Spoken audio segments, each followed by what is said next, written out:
Bismillahirrahmanirrahim. Assalamualaikum warahmatullahi wabarakatuh.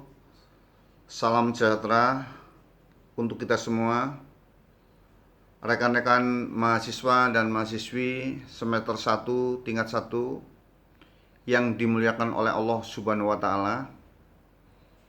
Kita sepakat sebagai umat yang beragama, pertama-tama tetap memanjatkan puji dan syukur kepada Allah Subhanahu wa taala karena atas ridho dan izinnya serta hidayahnya hari ini kita dapat melaksanakan amanah dalam proses perkuliahan dengan mata kuliah Pancasila.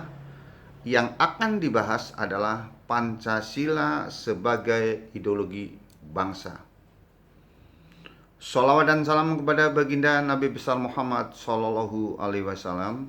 Beliau adalah Nabi yang terakhir yang selalu mengajak jamaahnya atau umatnya atau pengikutnya dari alam kegelapan ke alam terang benderang dan memperbaiki akhlak seseorang, karena sesuai dengan firman Allah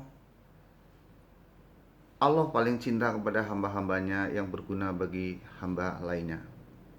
Dan kita sepakat untuk meminta sahabatnya kelak di kemudian hari.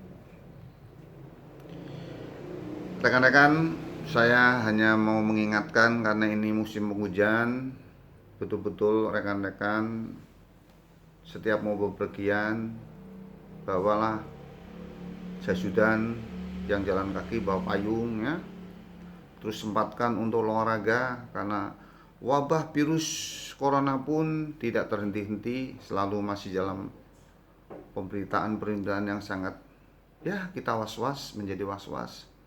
Tolong jaga kesehatannya, karena dengan olahraga insya Allah badan kita akan menjadi sehat ya. Jadi jangan malas dan makanlah mengkonsumsi makanan-makanan yang sehat ya. Jangan asal makan ya rekan-rekan. Kenapa? Rekan-rekan itu masih muda, perjalanannya panjang. Saya ini yang ibaratnya sudah punya hitungan usia saja selalu semangat untuk sehat, untuk belajar, untuk segalanya ya, untuk sebagai motivasi. Jadi jangan pernah elek-elekan. Nanti absensinya tetap, yang seharusnya daring melalui kelas ini tetap tidak dimusnahkan ya seperti ini. Yang penting tidak ada yang menghalangi, karena suatu metode itu bukan suatu penghalangan. Ketika kita semangat pasti akan mencapai suatu tujuan, ya kan? Kan ada pepatah, tiada rotan akar pun jadi. Jadi jangan pernah berpikir begini-begini, tidak usah. Belajar yang penting semangat, niat, insya Allah akan mencapai tujuan. Dan nanti saya akan kirimkan nanti powerpointnya sama narasi ini, nanti padukan ya, oke. Baik rekan-rekan, kita masuk ke materi bahwa Pancasila sebagai ideologi bangsa.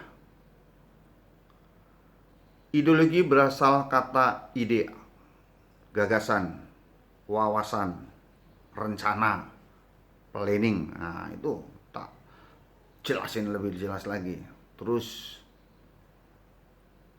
ideologi, logos adalah ilmu. Ya, yang berasal dari bahasa Yunani, eidos, bentuk. Idein, melihat. Secara harfiah, ideologi adalah ilmu pengetahuan tentang ide-ide. Nah, dalam kamus bahasa Indonesia adalah keyakinan yang dicita-citakan sebagai dasar pemerintah negara. Oke, jadi ini ya, negara kan ada cita-citanya ya, ada idenya, ada metodenya. Untuk mencapai itu selalu saya katakan biar pinter lah, walaupun tidak pernah sekolah di ibaratnya di magister manajemen. Dalam konsep hidup itu, untuk mencapai satu tujuan mau manajemen rumah tangga, mau manajemen organisasi RT RW sampai ke presiden, sampai ke perusahaan go public, yaitu 4 pedomannya: planning, organizing, actuating, dan controlling. Kalau di polisi terkenal Ren Ok Lakdal. Nah, itu lebih jelas lagi. Ren Ok, rencana; Ok, operasional; Dal, pengendalian; Ren Ok Lakdal, dan evaluasi. Dikendalikan, setelah itu dianet. Jadi sama, planning, organizing, actuating, dan controlling. Ya, jadi ini. Kalau kita berbicara tentang Pancasila sebagai cita-citanya, ya kan, punya gagasan yang ingin dicapai bangsa Indonesia adalah akan dijadikan sebagai ideologi. Nah, rekan-rekan kan tahu, negara Indonesia ini selalu, saya setiap mengajar pasti ada kata-kata tujuan negara Indonesia kita adalah gemah ripah, lojinawi, toto tentrem, keterahaja, masyarakat yang madani. Nah ini, kalau bicara tentang masyarakat yang madani, sampean bisa membayangkan nggak, rekan-rekan mahasiswa? Coba bayangkan aja, madani itu kalau madani bahasa Jawanya kan apa? Ya jelek-jelek ya, madani itu coba. Nah, ini perencanaan-perencanaan itulah yang harus dilaksanakan. Jadi cita-cita bangsa kita ini adalah ke sana dengan ideologinya, toh adalah Pancasila. Di situ selalu saya katakan, Pancasila itu ada 5 sila, ya kan? Nanti kan itu PowerPoint-nya bisa dibaca lah ya, rekan-rekan bisa dibaca lah. Ada nilai ketuhanan, ya kan? 1, ketuhanan yang Maha Esa; 2, kemanusiaan yang adil dan beradab. Ada nilai keadilan kemanusiaan yang adil dan beradab. 3, persatuan Indonesia, rakyatnya bersatu untuk mencapai satu tujuan, musyawarah dan mufakat. Setiap ada satu perencanaan, biar tidak jadi gejolak, harus dimusyawarahkan, dimufakatkan. Siapa yang harus dimusyawarahkan? Misalnya dalam pembentukan undang-undang berarti harus melalui penelitian. Semua orang-orang yang benar di akademisi panggil, ajak diskusi, minta masukan, termasuk mungkin tokoh intelektual yang tahu di bidang itu. Karena apa?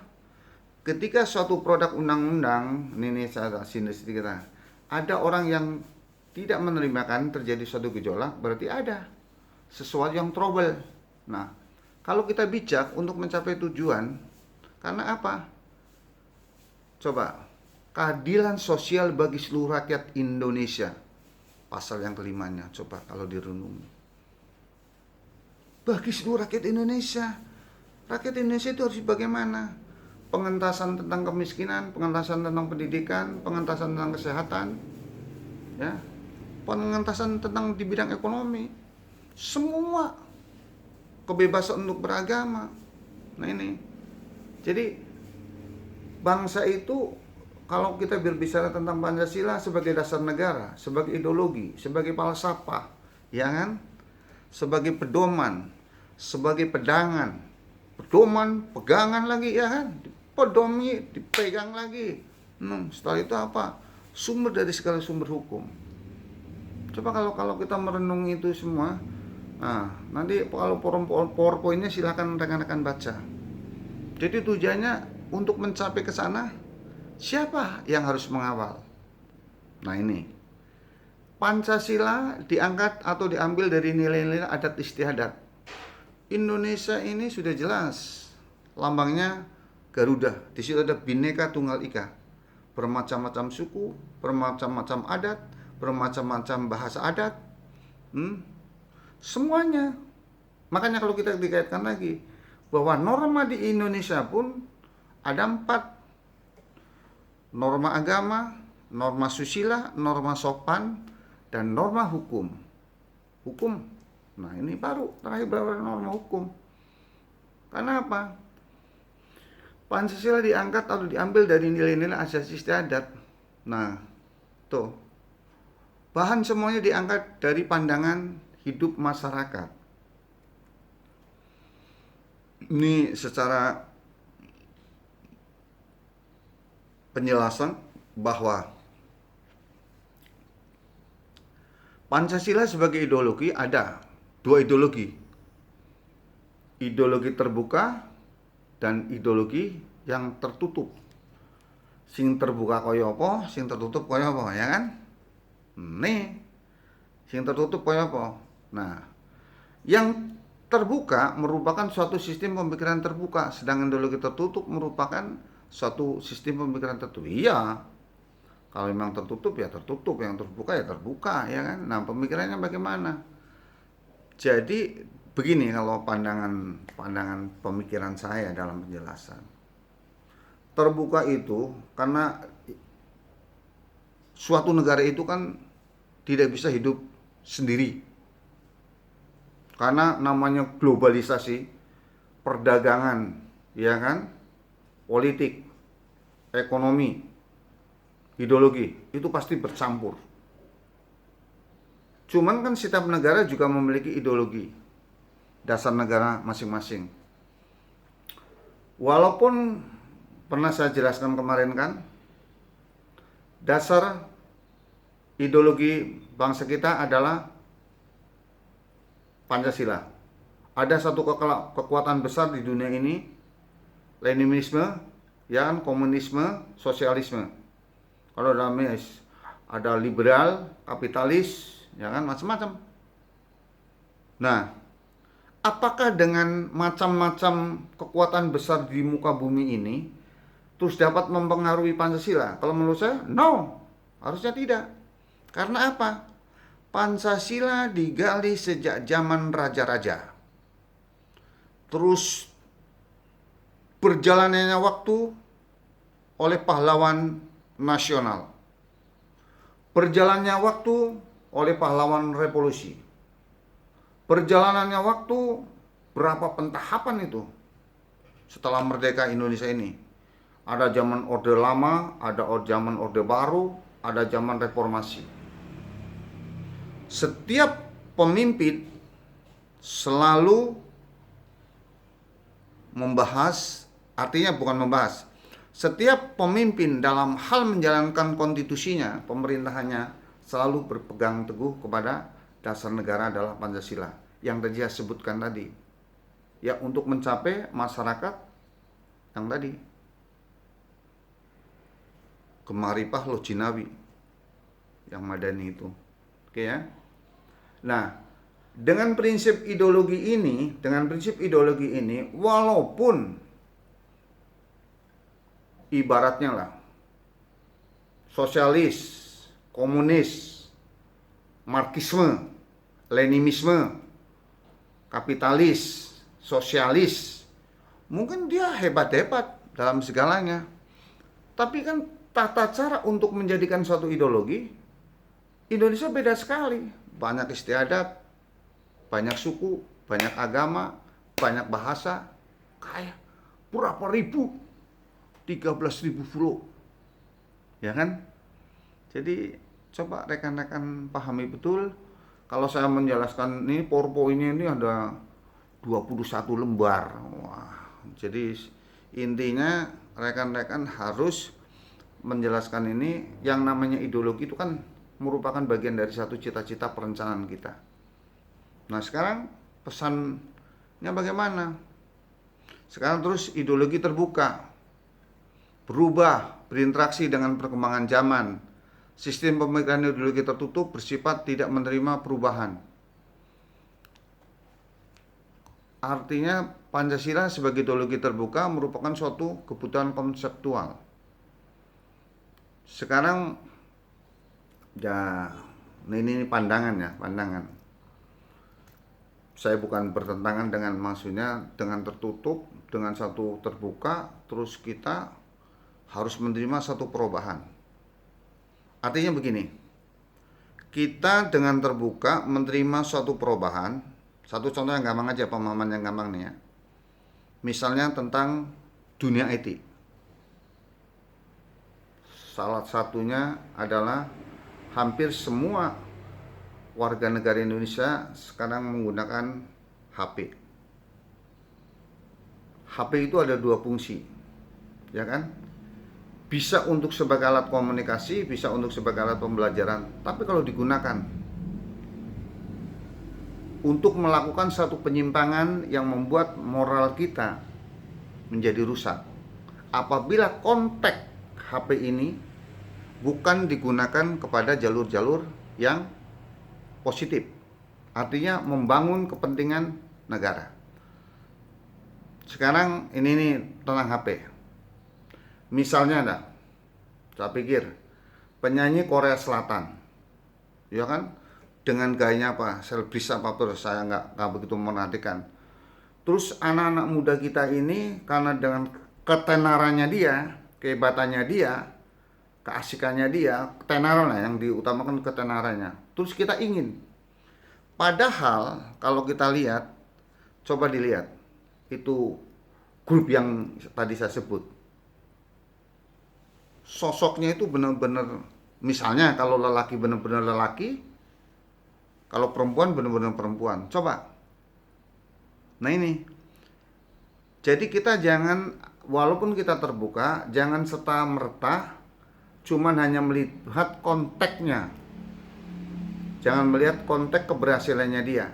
Tapi pelajari dulu latar belakangnya dia itu bagaimana.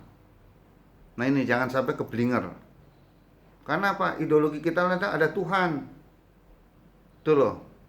Tuhan, Allah itu, walaupun kamu sukses tapi tidak melalui jalur syariatnya, di mata Allah tidak ada apa-apanya. Ini saya tak kasih penjelasan. Karena kita itu hidup itu untuk menjadikan orang baik itu tidak harus lepas dari konsep syariat Islamnya itu. Jadi kalau Anda, walaupun ini ekstrimnya aja lah, Anda mungkin bisa di mata manusia, wah dia itu hebat, jadi orang dermawan karena setiap apa dia bangun masjid di mana-mana. Tapi hasil korupsi. Kalau pedagang-pedagang yang curang, di mata Allah tidak ada apa-apanya. Tapi mungkin di mata manusia dia lulukan.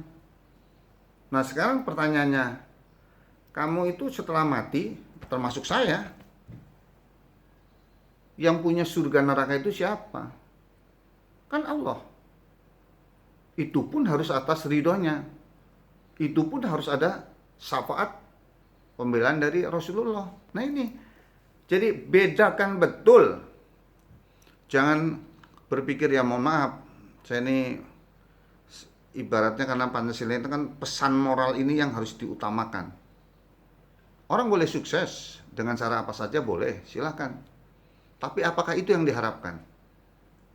Tapi kalau memang hanya berpikir semata dunia, silakan.